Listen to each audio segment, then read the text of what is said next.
They stuck out 90 minutes, substantive rather than just procedural. depending on what was being talked. Requested, and then, like you said, Roberts, it's a majority But that vote in the just hit me council. too. I'm like, Decide wait, we're gonna do a work.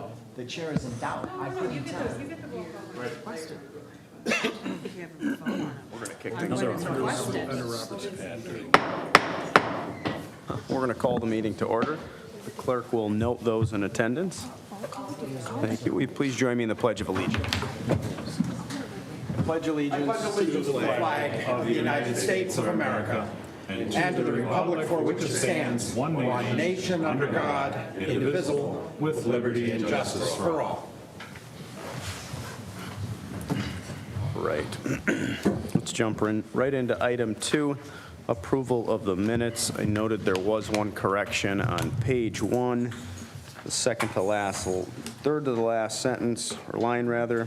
At the end of it, it just stops at the word more. I think it's supposed to say more discussion, period.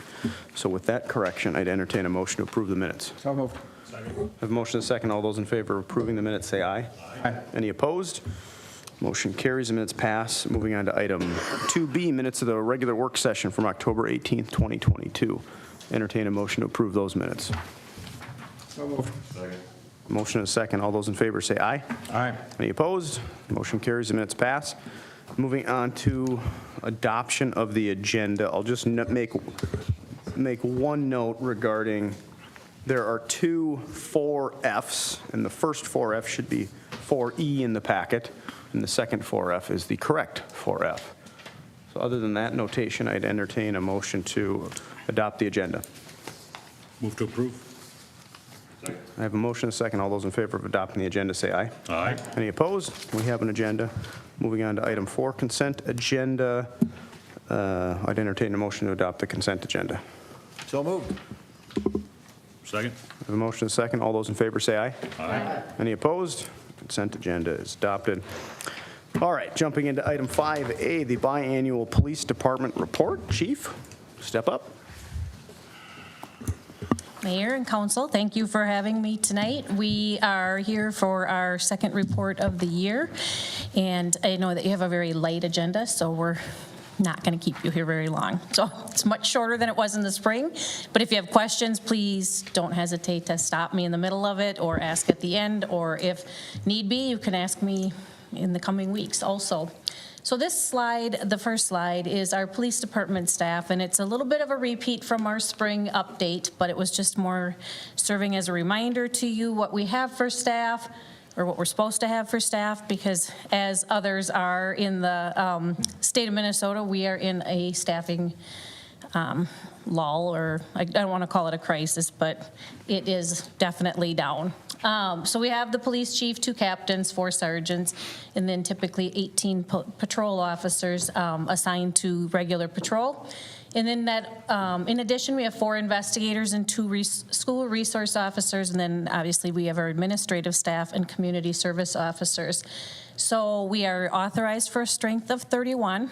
We are at 30 if starting next Monday, because we do have a new officer starting on Monday, but we have a couple out on medicals, and when we have the 2 in training, there is just a significant strain on patrol because there is we're not quite as full strength. Currently, the vacancies are on our regular daily patrol, but hopefully we'll see that sway. I think what our biggest change is that when we have recruited in the past, it's usually only been for 1 position, and we're currently just in a cycle of doing it, but we're getting really good at it, and we've gotten some great candidates. So Ponvalai started at the end of September, and then William will start on Monday, and both will come before you next month for their swearing-in ceremonies. So we currently have 1 additional vacancy, and we posted that position today, and hope to have somebody on hired in December, but we will not have them in time to bring them back for the swearing-in ceremony. So you want to move the slide? I don't have the clicker. So just some of our community engagement events, a lot of them were the same, but we definitely were down during COVID. We didn't do anything really in 2021, and we slowly ticked back up, and we are definitely at pre-pandemic levels for that. So we did a lot of our regular things, donuts with the cops at the farmer's market, floats with the fuzz at Tallies, and a couple of you were there for that. Our bigger ones are safety camp, which was held in August, and we had 60 kids participate in an all-day safety camp, and then National Night Out. We had roughly 50 parties that we attended, and some of you attended as well. And coming up, we now are currently in our coffee with the cop and seniors. There's a lot of coffee and donuts in the fall with our seniors. We just did that at Pioneer Manor and the Waters. So just, like I said, a lot of the activities are the same as they've been. We're always looking for new ones, and we stay very, very busy with that, and Christmas is no exception. So the most recent we did was the fire department open house, and then I always forget the high school homecoming parade, but it isn't that big. It's nothing like the Manitou Days parade, but it still does take some resources, and if anybody's in downtown at that time, there's a lot of kids without parents, and so we are stretched a little thin for just a couple of hours. So you can move the slide. We talked about training in the spring, but I put this slide back up here because I wanted you just to be aware of the training that we've done. I know that in the weekly updates, you've seen some training videos, some training photos. We obviously have to train every 4-year cycle of our post license. We still have to put in 48 hours of continuing it every 3 years, 48 hours. But this year we did, as department-wide, we did our crisis intervention training, which was put on by the Barbara Schneider Foundation. Everybody's been trained in it. It was just a recertification. The bigger one that we did that I know we shared with you was we did the team arrest and control concepts, which is training to do 2 or 3 people to make an arrest to try to minimize injury to the suspect, injury to the officers, and just manage it a little bit safer. And then as part of that training, we also did active shooter training before school started at one of our schools. The school district is very kind about letting us use their school. I mean, the school had construction going on. They're getting ready to start back to school. This was in August, and they were willing to share it with us, but it was very effective training. I think we included a video, but if you didn't get to listen to it, the training officers do a great job. They piped in screaming and kids yelling and music just to kind of offer that distraction and the reality of it. And then they trained a couple of different scenarios. And I have to say, we couldn't do it without our CERT team members. They're in a future slide, but our CERT team is our community emergency response team, and they really their goal is to, or their mission is to help us in emergency management situations, but they are such active volunteers that they tend to be role players. And they're a little bit different than the police reserves because they're, people with regular jobs, regular lives, a little bit older, and they are great role players because it's very authentic when the officers are going through it. And they were our role players that day. And then we have monthly roll call training. So there really is a roll call every shift, in the morning and at night, just like you might suspect. And we monthly will train on arrest concepts, taser, mace, just, escort holds and different things so that we're constantly in that training cycle, and we accomplish what's required in that first line every year. And then obviously we have shooting 4 times a year, and we have a communications training coming up next week with the fire department. Something that's new is we have always had the community advocate program for the last couple of years. That is our shared mental health worker that we share with Roseville, North St. Paul, New Brighton, and St. Anthony Police.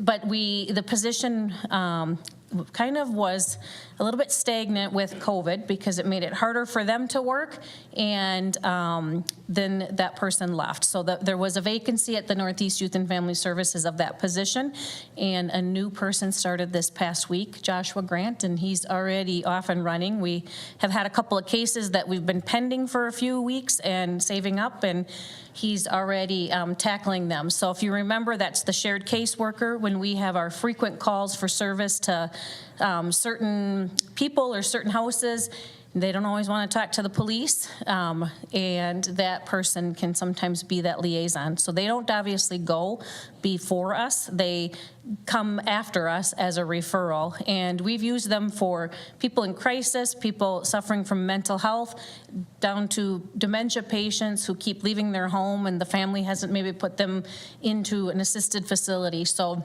there's a lot of variety for that person, and we're happy to have them because they tend to have more success than we do, sometimes with these frequent calls, and they know the system better. Ramsey County Crisis is there, but as you can imagine, and it was a reminder today when you all got that alert on your phone, there are a lot of people in crisis and there are a lot of mental health calls, so they're overrun with it. And this is just another opportunity for us to try to help families and not have it be that uniform that's trying to work with them. So we can go to the next slide. And then the other big thing, and this came before you at the last council meeting, but we have a new mental health officer wellness consultant. He started officially last week with us, and he will actually be in the police department tomorrow. His name's Jonathan Bunt, and I'm very excited about him. I got to meet him and see him in action in the spring when Roseville had their officer-involved shooting, because he is a consultant for them as well. And I have kids that work for Roseville, and I got to see him interact with the different officers and a little bit with my own kids who are on both different ends of probably how they would respond to somebody like that, and he nailed it with both of them. So I was very impressed with his services and just the rapport that he had with the officers. So we're very excited to have him. I know the police officers are very excited to have him, as is fire, and he's going to hit the ground running tomorrow and join us for a roll call in the morning. So very exciting, and so thank you for helping see that through for us, because I think it's key, and it's certainly something that we like to present to our new officers or our candidates, that we have things like the building going on or the officer wellness or just different training opportunities. Those things all come into play when trying to recruit, so thank you. And then just some of our continued partnerships that haven't changed, and you're seeing a few of those joint powers agreements coming before you, but we have the Violent Crime Enforcement Task Force, which is also kind of known as the Drug Task Force. We have one member on that. We currently have 2 members on the SWAT team and 1 SWAT negotiator. We have 1 person on Mobile Field Force. That's our bike officer who is typically deployed when there's large gatherings, protests, riots, and he's on a bike, and he's on a joint Ramsey County team. And then obviously we still use the BCA and a big partnership with the other Ramsey County suburban police departments. So here's what most people are interested in, our calls for service, and this is for the year. So I provided you some in the spring that were for 2021. This is what we have to date for 2022. So far we're at 17,500 calls, which is actually kind of low. I think it's low because we have less officers working for the last couple of months. We kind of had the COVID thing still going on, so people were still calling us a little bit less, and with our fire department being fully staffed or more fully staffed than they've been in the years past, the officers aren't going on all of the medicals. They go on some, but not all. They kind of gauge what the call is before they'll go, and so I think that is the reason for the calls being down. I would suspect we're going to end about 22,000 calls or maybe 21,000 calls, but in the height of it, we have had as many as 28,000. So it's but nothing nearly like that in the last 3 years. And then just as a reminder, we provide services to the city of Gem Lake also. So the calls for service to date, the persons in crisis, that is, it is what it is when the person is in crisis, but there isn't another crime that's occurred. Like there isn't a domestic that's gone along with it. They're not being cited for something. So it's 178 calls this year, and I would guess we have 1 a day. And there are a lot of repeat people for that, but that is pretty steady for what was last year. Domestics were at 109. That's slightly up, and that, again, is family related or significant relationship with somebody else, and most of those include an arrest. The disorderly persons are the things such as maybe leaving a bar and being loud, or being on the center median panhandling, things like that. And then the motor vehicle thefts, that is up definitely, and you've seen that in your weekly calls for service. We kind of had a little bit of a spike at some fitness centers, but I would say that that has dropped back off. There was a couple last week, but it was all related to one call.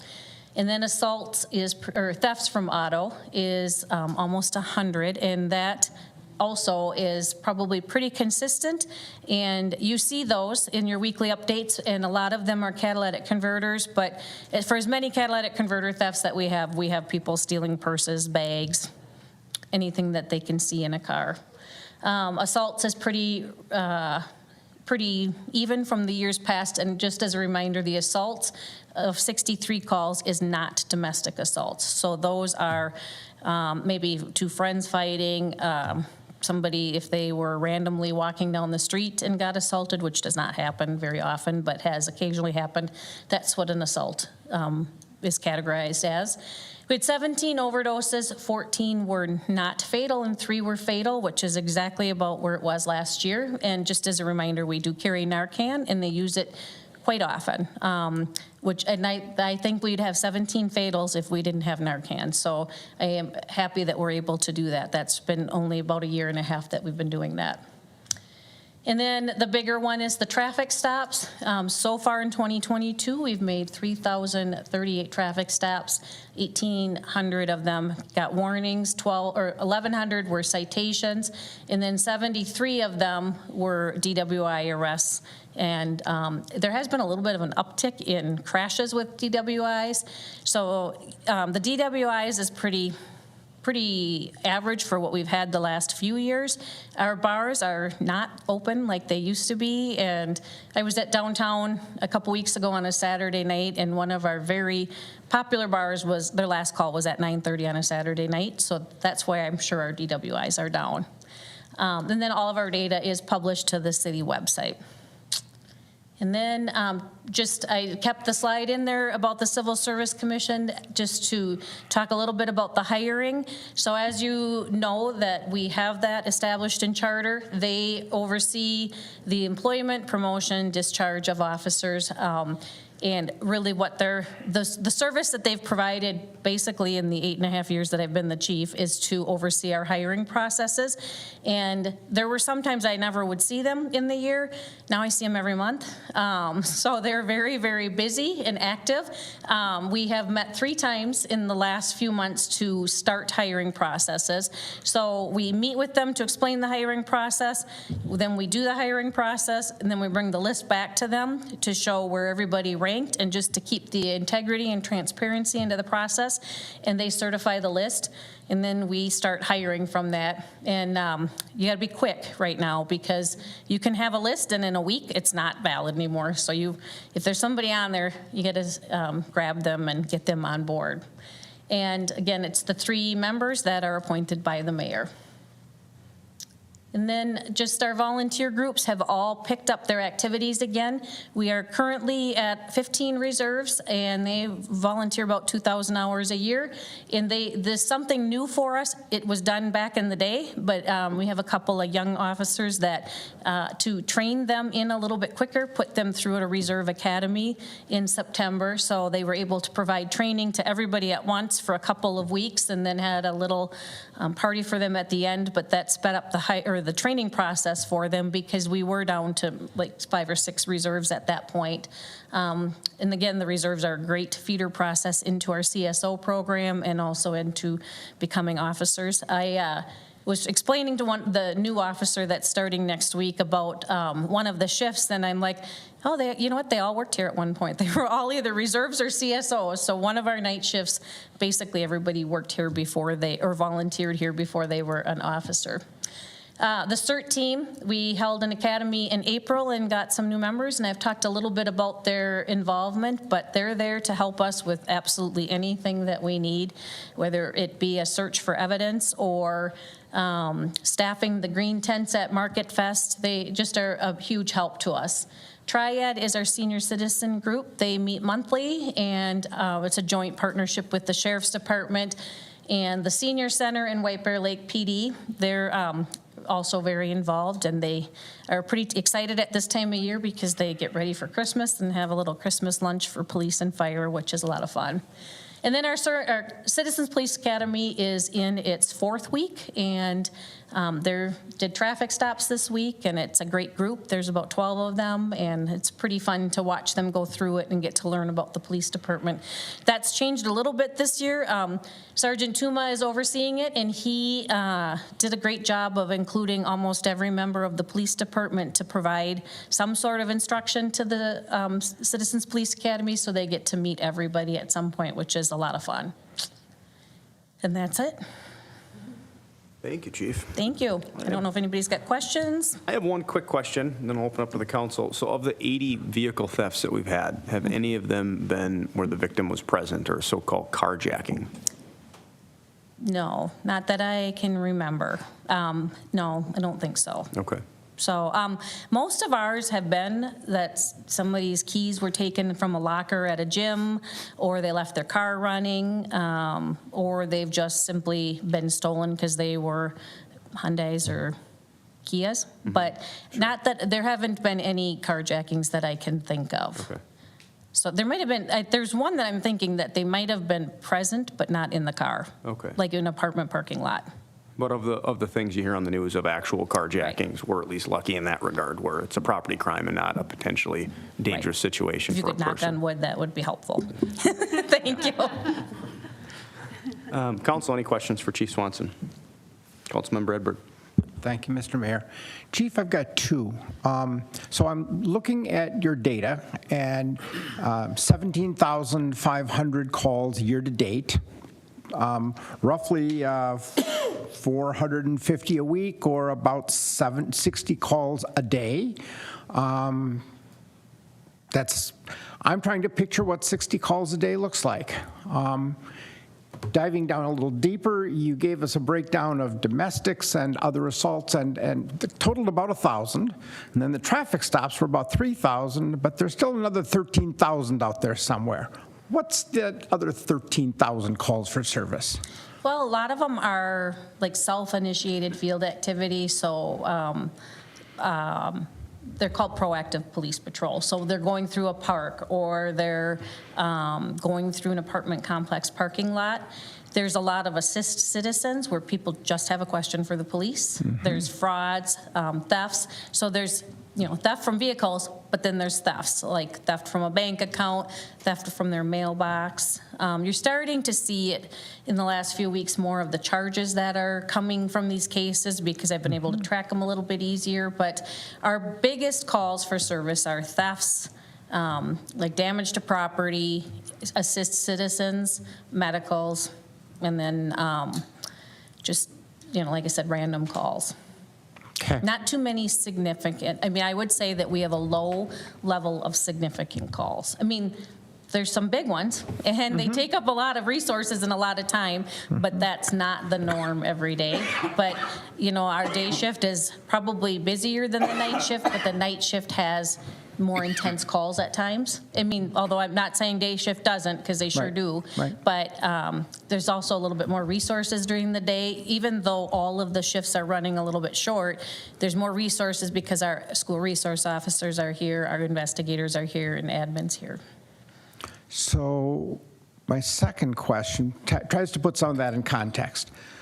In the current environment that we're in, we're in political season. Folks are talking about violent crime, about increases in dots. I look at the data that you presented. How fearful should we be? I'm looking at the numbers that you have provided us in the past, and I don't know that we are a violent city. I don't know that those ways, the carjacking conversation that the mayor just asked about, et ceteras. What's your perspective? What's the message to our community about how safe is our community, and what's going on out there? I would say we're still a very safe community. Yes, there's our surrounding suburbs have significant calls, and like I said, we've seen some significant calls. People just need to be aware of their surroundings, but at the same time, it's a very safe community. My own parents live in the community. I don't worry about them. I don't worry about them going out at night. I will say to them, don't go to a shopping mall at night and not pay attention to what you're doing, because that is where those things occur. Well, we don't have the large retail. We don't have, those areas that have drawn people of the violent crime. But it's not to say that you can be lax about it either. You have to be cognizant, because we've seen an increase in crime that we've never seen before. But I feel like White Bear is still very safe. I live here. My family lives here, and I'm not worried about it. Okay. And we have great community members, I think, that pay attention to what's going on as well, and they let us know when those things are happening. And Okay. Thank you. Councilmember Walsh. Thank you, Mr. Mayor. So I want to talk about the community advocate position again. We had a long discussion about this the other night, talking about ambulance calls and things like that. So they're still reactive from what it sounds like. So Correct. maybe we got to stop talking, actually, maybe moving towards something, but we'll bring it up again. When do we get to the point, or would it work, or what are your thoughts on proactive work? You mentioned persons in crisis, 173 or so calls, and a lot of them are repeats. So the crisis happens on Friday night at 10 o'clock at night. What about sending somebody over there Tuesday afternoon? How's it going? Are you connected to services? Are you keeping up on meds? What's going on? I mean, is that possible with this position? Do we need more time from them? Do we need a full-time position maybe for a community advocate? What are your thoughts on that? I would say, yep, it's reactive for the sake that that's how we identify people, but it is proactive to a degree also, because we have identified those people. Then they are meeting with them more regularly, because they don't meet just because of the one call. They will meet with them regularly until services are attained. And it's very ironic, but as soon as one problem is solved, another one crops up. And it's very cyclical, where somebody will be not needing police services, and then the next minute they're gone for a while, and then the next person comes in. So it is reactive to the sense that we have to identify it first, but they are being proactive, and that is reducing our calls for service and our interactions with them. And I know it's keeping people safer. I mean, for me, when this was presented, it was the former Roseville chief who presented it. We had one specific community member that we were dealing with regularly, and they would confront police. We knew who they were, but at one point he confronted 2 troopers in a parking lot, and he's so lucky he didn't get shot, because they were talking car to car, and he walked right between them and kind of came out of nowhere. And so when this idea was formulated, I thought that's exactly what we need it for. And we haven't dealt with him in a long time. So it was successful, and it has been successful. It's just, and then answer to your question about needing someone full-time, for sure we do. At some point, we definitely need to consider that.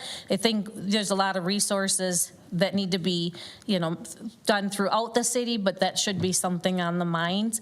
But it also needs to be thought out and, well thought out, so that it's successful, because otherwise I think you just kind of spin your wheels. And So to be clear, so there's a reactive beginning, but you're saying that the visits are happening when there's time on a Tuesday afternoon when things are calm. So there is Right. some follow-up once the initial. And following up with their therapists, or following up with the courts. We have another one that we're working with within the community. So we're following up with the prosecutor's office to see where that individual is at in their mental health evaluation. So there is a lot of proactivity too. I got to believe at some point it's cost effective. I mean, I'm the last guy that wants to spend more money or add people, because people cost a lot of money in this business. But with both those calls and ambulance calls, it's the math has got to work on this. We got to keep looking at this, because I got to believe proactive stuff on the front end is going to cut down calls, and calls are expensive. Calls are expensive for you, and they're more expensive for that ambulance. So. For sure. Roseville, for example, they are the ones that initiated this among the suburbs, and they do utilize that community advocate, but they have another full-time mental health person that works with homelessness and other activities, but there is a need. But again, like I said, I think it needs to be well thought out and planned before put into place, so that it's not set up for failure. There's just a couple follow-ups to that. So How would you describe when you have these kind of repeat citizens in the community that are just frequent contacts, frequent calls? Do you feel like that hinders the ability for law enforcement to be able to take other calls? Are you able to manage it? I'm trying to get a sense for, I have in my head, well, we're going to this house for the third time today. Meanwhile, someone really needs help and our resources are spent here. Have we reached critical mass with that yet, to Bill's point? No, I don't think so. I mean, calls are prioritized. And as long as they're not out of control, the calls can be prioritized and, a more pressing thing can take place. And we do have enough people to respond. And I'm not saying that it might not get to that point, and there are times when it's critical, but not on a regular basis. Okay. So my other question is, so we know we've identified certain people in the community and their repeat calls, and law enforcement is diligently showing up because that's your job.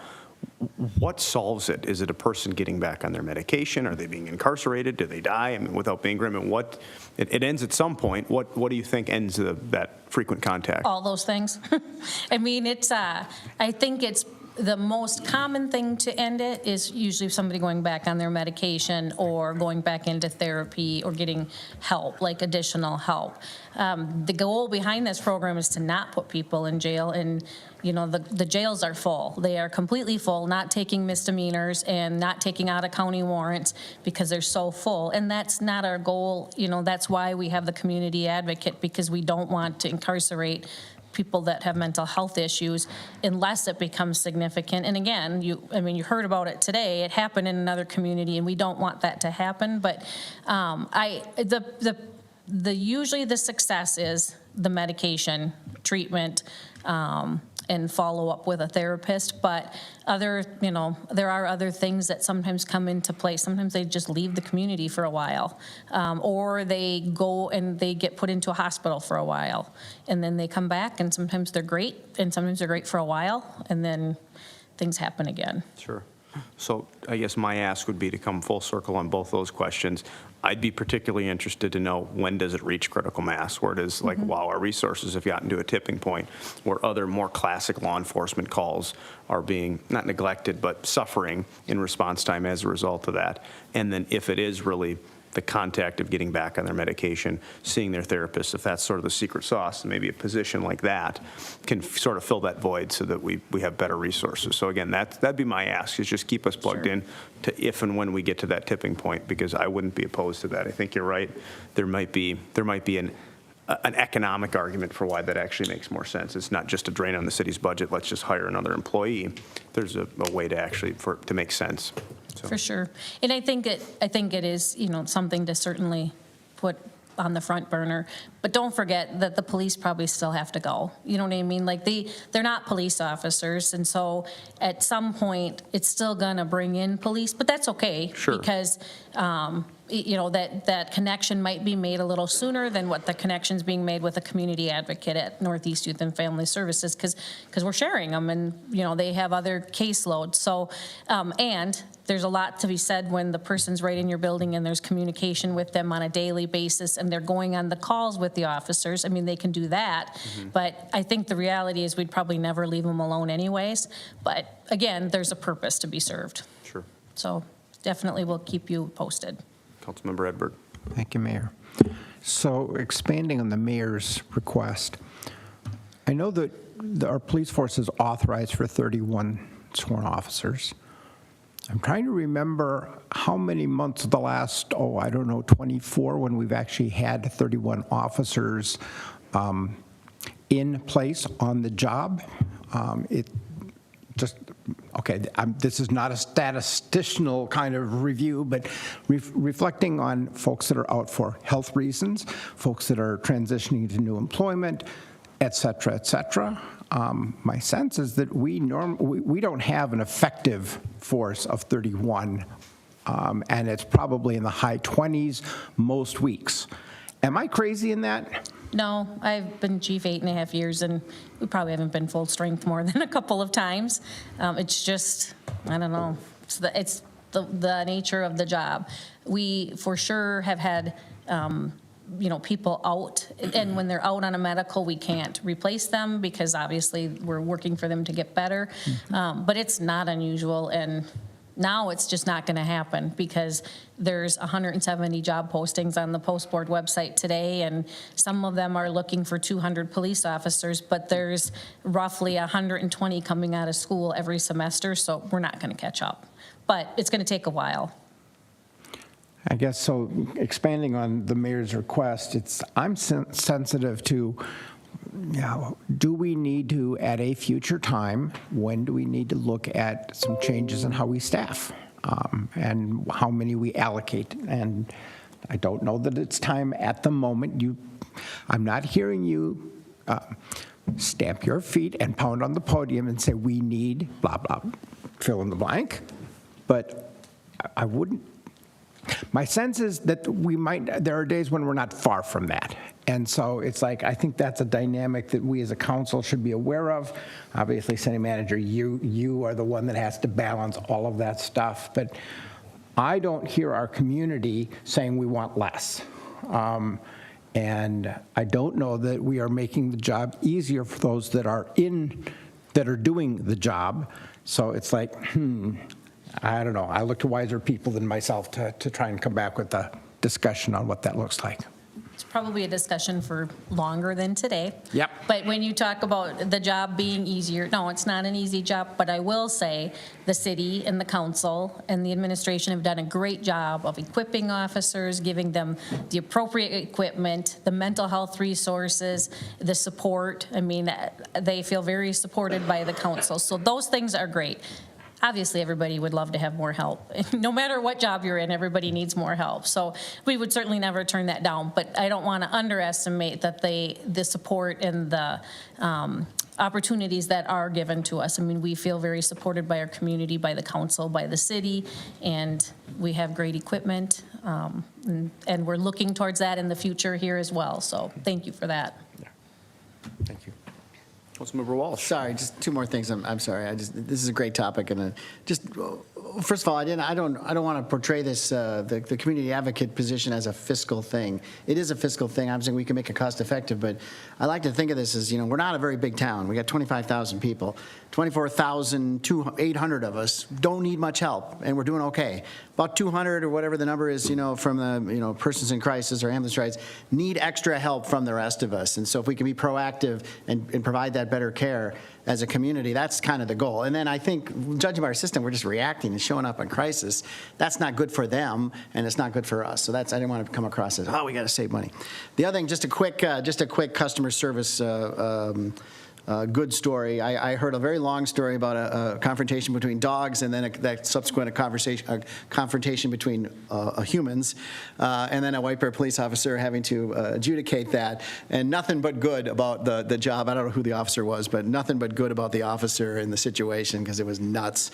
And they were just like, look, go to your corners. And so Don't mess with your dog. Well, very, very good customer service and good report from one of the parties who was very upset, but said that our guy did really well. So. Great. Some good Thank feedback. you. Unfortunately, I can't tell you who it was, but you can share with everybody. Thank you. All right, Chief. Thanks Thank for the you. thorough report. Appreciate All it. right, thank you. All right, moving on to item 5B, Quarterly Community Development Report. Mr. Lindahl. Mayor, members of the council, as you just stated, what we have before us here tonight is the third quarter community development report. So we're talking about the periods of July, August, and September. The item in your packet includes specific data from the zoning activities and cases, building permit data, and code enforcement activities. I'm happy to discuss or answer any questions regarding any of them, but I guess it's just as far as things I would highlight for you. I'm sure this has been, this will be no surprise to the council in that the city manager has been talking about building permit activity in our department for some time here now. And really the highlight, I would say, is the increase in roofing permits, and that the activity that's resulted in our building department. Just to give you some quick inside the numbers, so this wasn't really in your report, but just to give you some sense of how the building permit, or excuse me, the roofing permits come out of the building permit data that you see there. For third quarter in White Bear Lake alone, remember we do Matamidi in addition. So third quarter, White Bear Lake alone, last year we had 131 roofing permits. This year we had 696 roofing permits in the third quarter. Year to date in White Bear Lake, last year we had 256 permits. This year we had 895 roofing permits. And by comparison, Matamidi, year to date 2021, 49 roofing permits. Year to date 2022, 874 roofing permits. So that's really been the focus of a lot of attention, a lot of resources in our building department. Also being down a staff member, we've really worked hard to try to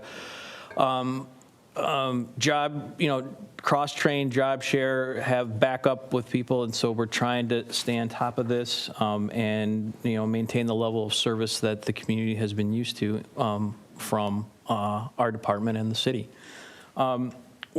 Again, that's just the highlights. I'd be happy to answer any questions that the council may have.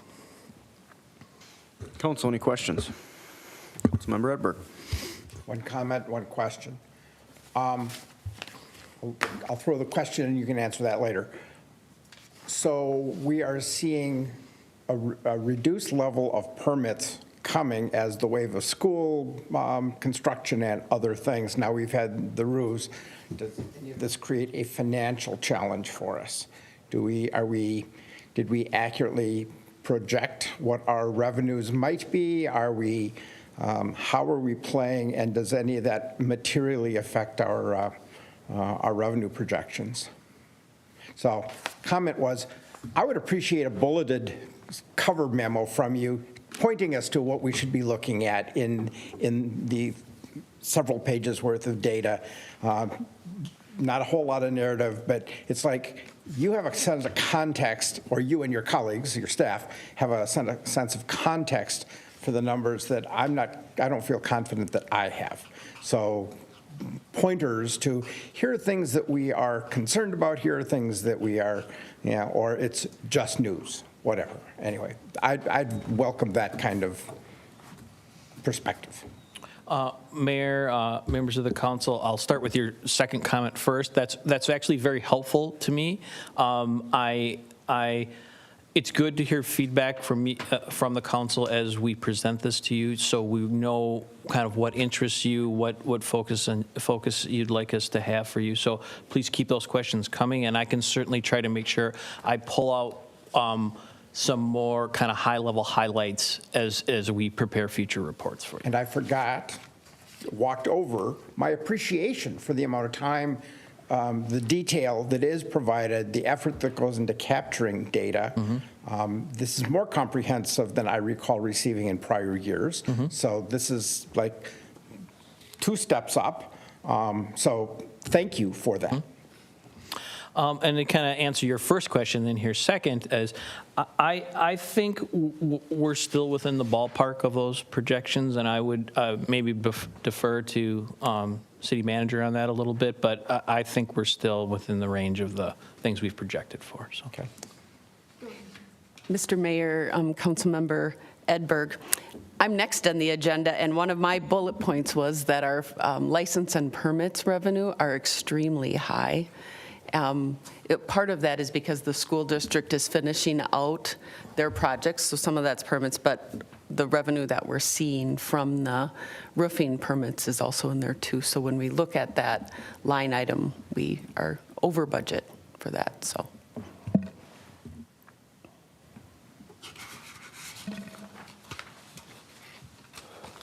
I have one question. So in the consent agenda, we approved a little extra help for the inspectors for all the roofs. Do you have a sense of how long we think that's going to go on? I mean, I assume the roofs are a result of storms, and eventually those will get fixed, and it kind of should die out. Give me some sense of when we think that will will kind of stabilize? Mayor, members of the council, that's actually a really good question. I think I would partly kind of provide a little background context into the additional help that was part of what we requested from the council here tonight is timely in that, we're feeling a little bit more sense of urgency given the time of year we're in and the fact that winter's coming. It's really hard to do roof inspections if they're snow covered. So what we want to do is try to ramp up our resources right now and try to get through the bulk of these things before the snow flies. And then, assess, the use of the resources that you've allotted to us as the weather changes. It depends on if it gets cold and we don't get a lot of snow, we can still continue to work through these permits. It's really the kind of the weather change that affects that ability. And if you, I just highlight from, you might remember from the contract that we just talked about tonight, it is able to be terminated, after 30 days if we so choose to do that. So it really was a sense of, we saw the storm occur, kind of in the spring and then in the summer. We saw a ramp up in over the summer months, but in those first few months related to the storm. But then you'll notice the highlights of the numbers that I gave you. In the third quarter is when things have really popped. So we kind of are reacting to that substantial increase that happened in the last quarter and trying to sharpen our resources and focus them and get through as many of those as we can before the weather changes on us. And in the memo, I don't really see any numbers, so my question is, do the permitting fees cover the cost to bring on this third party? Is it a break even? Yes. That was a essential component of what we looked at. The permit fees are, more than double the hourly rate of the person that we're talking to. So, and even if you're looking at it, not so much on a permit comparison to the hourly rate, if the person that we bring on, if they're scheduled to do, 3 of those roofing permits at onward, let's say, we're still, at that rate, we're still covering costs. So the idea is that the connection that we're also required to make is that the permit is directly related to the work that we're doing. So we're making sure we're staying within that range. So we have some margin. It's Yep. not a money loser for the city while we're paying for this third Yep. party. Okay. Council, any other questions, comments? Thank you. Item 5C, Quarterly Finance and License Bureau Report. Ms. Kinsvater. Members of the council, I'm wrapping up the department reports today. I'm going to be talking about the finance department and the license bureau. In regards to finance, the revenue and the expenditure accounts are tracking very closely to where the budgets are, except one item that I wanted to note is that the license and permits is more. I just did a quick calculation. We are $392,000 over what our budget is right now. So between that final part of the school district and those roofing permits, that's really had that revenue be strong. Just a little side note on revenues when I was going through, our park rental fees are up. So it's been nice that our residents were out renting our parks and really enjoying the facilities that we have. It was lower over the last couple of years as we kind of went through COVID, but it rebounded nicely. We had budgeted about $20,000 in park revenues, and through September 30th, we're just over $33,000. So we don't have high rental fees for our facilities, so they've been active and enjoyed, so that's exciting to see.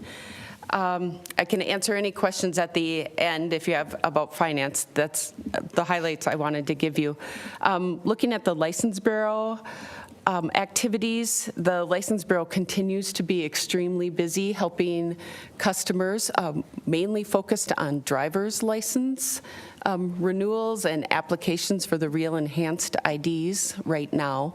The people need to have their license changed to the new format by May of 2023. So we're seeing quite a few people in getting that taken care of now. The department handled just over 1,700 applications in the month of September alone. That brings our total just driver's license transactions to 14,574 for the year. That's significant. If we compare it to last year, the department handled just over 1,300 in the same month.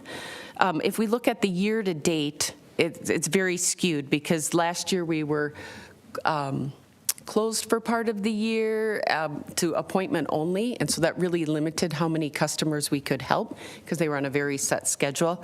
So last year through September, it was significantly lower. But it's great that we're open and that we're able to help the customers. Staff does mention that customers frequently tell them that other neighboring DMV offices have referred them to our offices because these DMV offices are having staffing shortages or are very limiting their service to driver's license. They're keeping it on an appointment-only basis. Probably for a financial reason because we get less from the state when we process those transactions. So we've been able to help them. I hope that the customers that come are excited about the service that they've received and come back in the future with their other transactions. The title transactions and the dealership work is down from what it has been in previous years, primarily because of supply chain shortages with the automobiles. And just recently, over the last couple months, we've seen it really slow down. I'm thinking the higher loan interest rates, there aren't a lot of cars out there to buy. And for the people that are going to buy one, it's costing more to buy the new car. We have more customers that are visiting our offices this year with their tab renewals, which is very exciting. It's nice to have them in for their quick transactions. We appreciate the business and the ability to retain the fees to support our operations. Just a reminder to the public that when they come into our offices, when we process a transaction, the transaction fee stays here with our offices. If the transactions are processed online, then the state receives those fees. So it's always nice to have the people in the office and being able to serve them. So with that, that's my report. If you have any questions, I'd love to answer them. Thank you for that. First, what's the fee that we receive for processing a driver's license application or renewal, and is it different for the enhanced ID?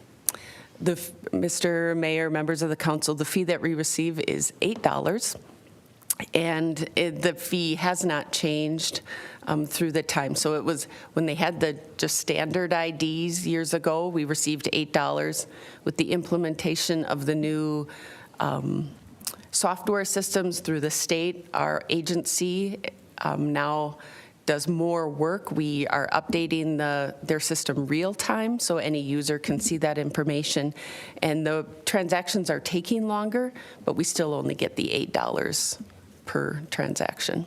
That's across the board, whether it's a normal driver's license or Correct. A real ID or enhanced ID. And what would you say if you had to handicap the time spent to process a normal driver's license or an enhanced ID? What's the difference between those two? Mr. Mayor, members of the council, when they had the standard IDs years ago, we could process one in 5 to 10 minutes. So we were earning $8 every 5 to 10 minutes.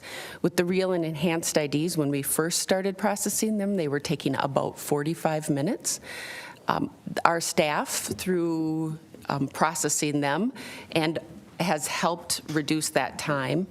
And just education to the public that people can go online, do pre-registration, so it's probably down to 20, 25 minutes. It depends on the transaction. If someone's coming in and they haven't had a number of name changes and they have all of their documentation ready, we can process them faster.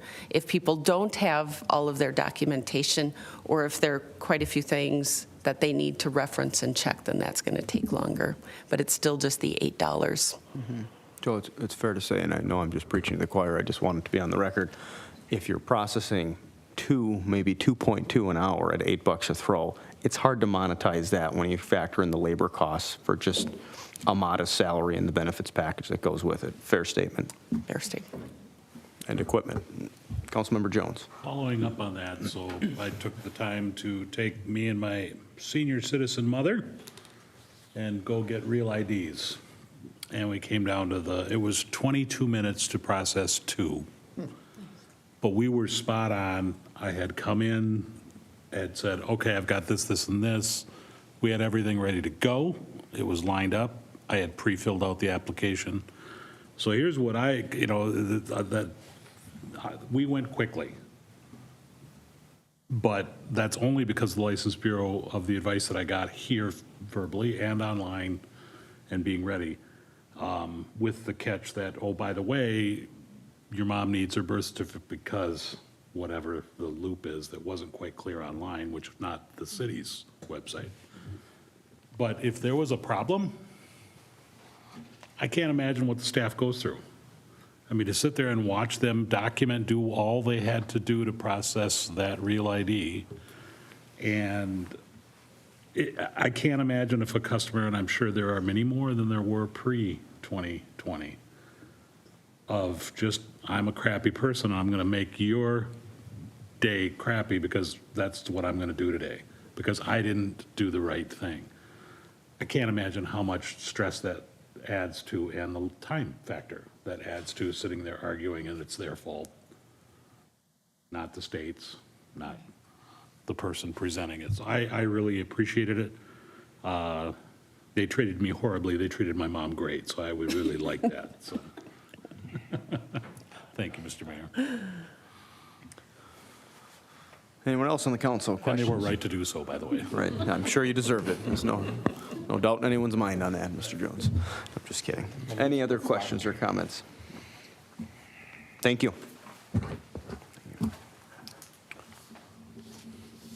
All right, item 6, certify delinquent utility accounts and city expenses incurred servicing private properties. Ms. Kinsvater, that's yours as well. Mr. Mayor, members of the council, yes, tonight we are having a public hearing for the delinquent utility bill assessments and the nuisance assessments. Just to go over a brief review of how we do the delinquent utility bills. The city bills property owners on a quarterly basis, and the payments are due 35 days later.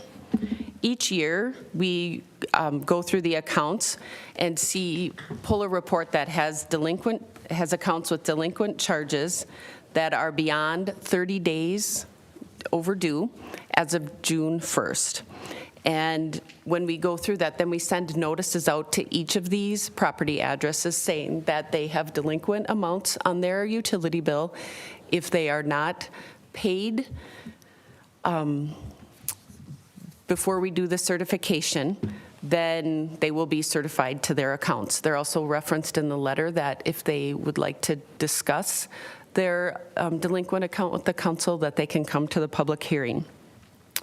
As we look at the number of notification letters that we sent out this year, it's exciting to say that this is the lowest number of notifications we have sent in the last 7 years.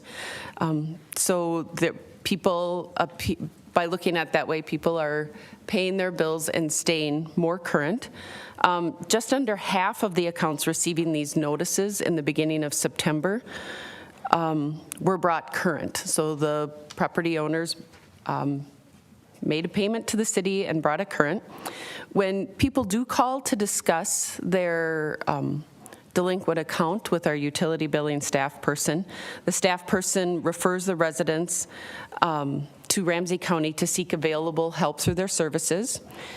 We also, this year is new, in the next 3 bills, so the bills that go out now for the end of October, the end of November, and the end of December, they will all have a flyer describing an energy assistance program that will be through the Community Action Program of Ramsey and Washington counties.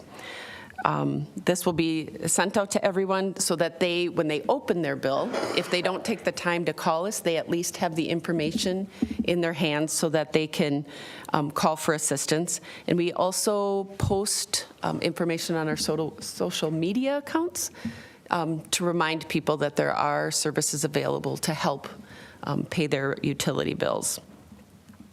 As we go through this process, I'm going to ask for you to approve a resolution tonight to certify the accounts.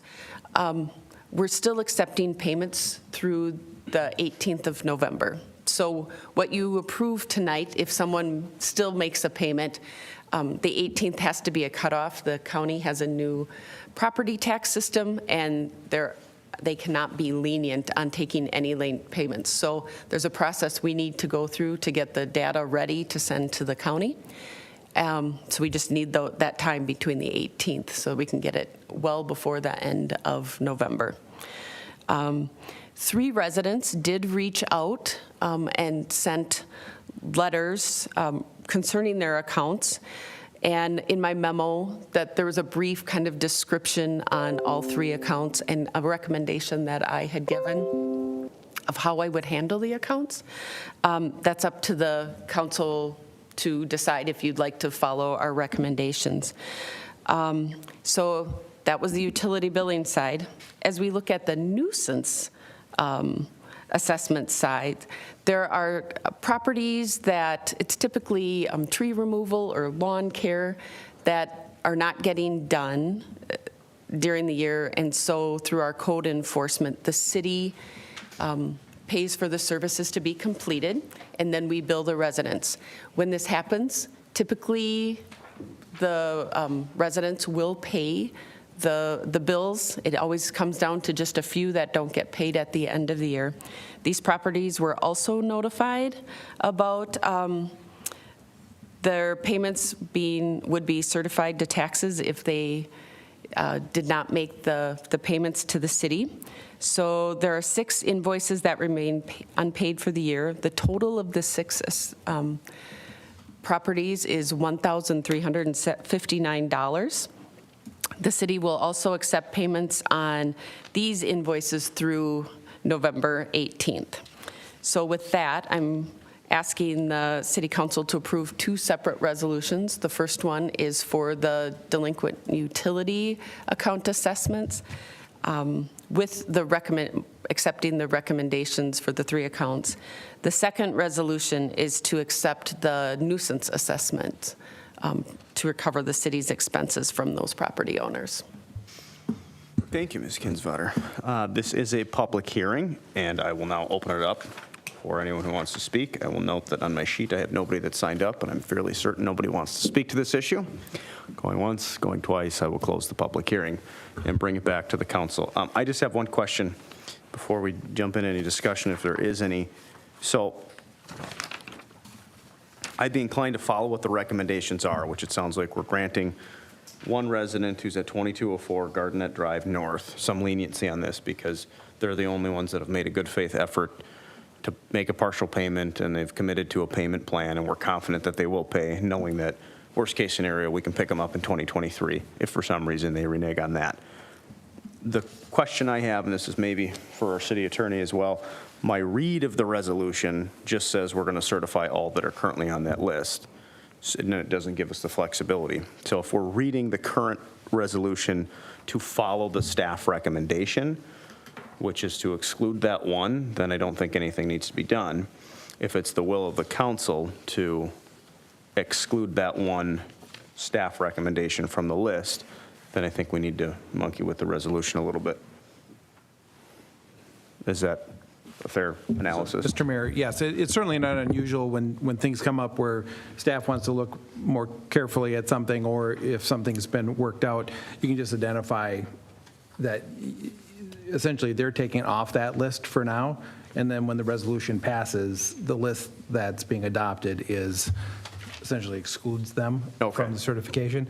But it kind of goes back to what was said. I mean, this list is going to be adjusted before it actually gets certified anyway to accommodate any payoffs that are done between now and then.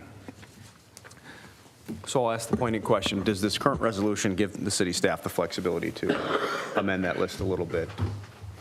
Or I think should we have something more explicit? it probably wouldn't hurt moving forward to have that flexibility recognized, but given the fact that it was the report leading up to the adoption of the resolution, it's understood that that's how this is going to work. Frankly, this is not compelling staff to certify something that isn't legitimate to certify. If it's been paid off, it's been paid off. So I think you're fine for now. We certainly can talk about next year. Okay, fair enough. Council, what would we like to do with this? Councilmember Edberg. I would like to honor staff's recommendations and make sure that our resolution allows them to implement that. So whatever that resolution is, I would move it. How do you want to frame that, Mr. Mayor? I think based on what the analysis of the city attorney was, the current resolution that's before us does provide that flexibility. And we will be extra explicit next time around for any ones that we want to carve out. But I think we're good to go. So I have a motion to move the first resolution as it pertains to the utility accounts. Do I have a second? Second. The motion is second. Any further discussion? Seeing none, all those in favor say aye. Aye. Any opposed? Motion carries. The resolution passes, which brings us to the second resolution before us, which is a resolution approving, certifying the expenses incurred for servicing private properties. I would entertain a motion to approve that resolution. So moved. Motion is second. Any further discussion? Seeing none, all those in favor say aye. Aye. Any opposed? Motion carries. The resolution passes. Items 7 through 8. We have nothing scheduled, which brings us to item 10, communications from the city manager. Ms. Crawford. Thank you, Mayor, members of the council. Just one upcoming event to share with you.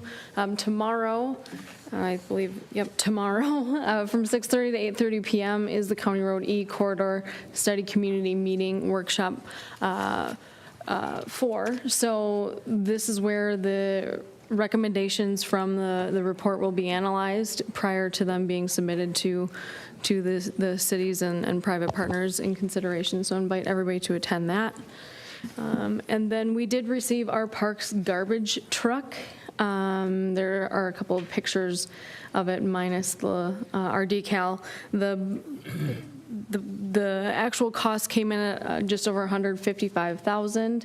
It was budgeted at $153,000, and so we were close considering the market right now, but we couldn't order the original chassis, which we had to get very creative with that. So kudos to our Public Works employees to get that done.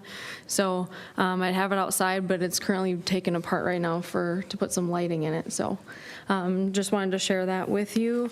And then a reminder that our next city council meeting will be on Wednesday, November 9th, due to Election Day.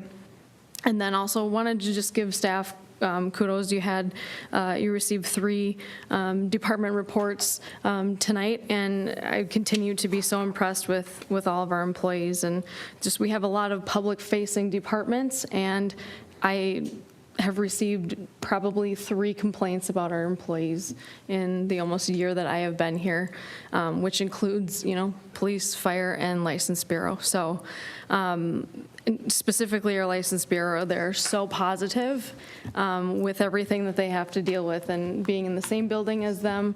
They complained about Councilmember Jones, of course, but that comes with the territory. Let the minutes reflect. No, but I just want to say thank you to all of our staff. So that's all I have, Mayor. All right. Thank you. Questions or comments for Ms. Crawford? Councilmember Edberg.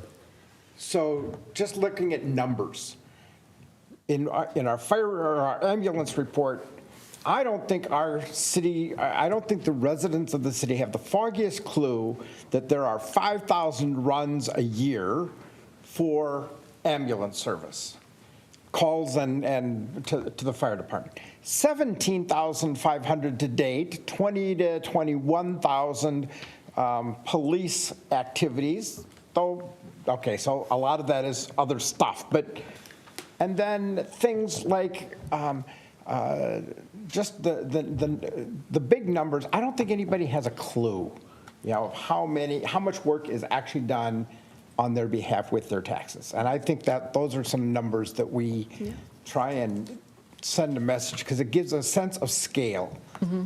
Anyway, I think that's useful for all of us in evaluating where our taxes going, what's the value that we create, et cetera, et cetera.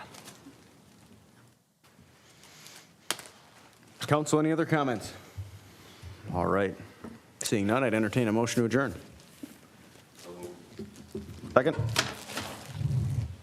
Second. Favor say aye. Aye. We're adjourned. You guys really want to stick around, or? Someone just has to say second. Every time, it kills me. What? Freaking gummy bears. My mouth was full. Busy getting high. I was full of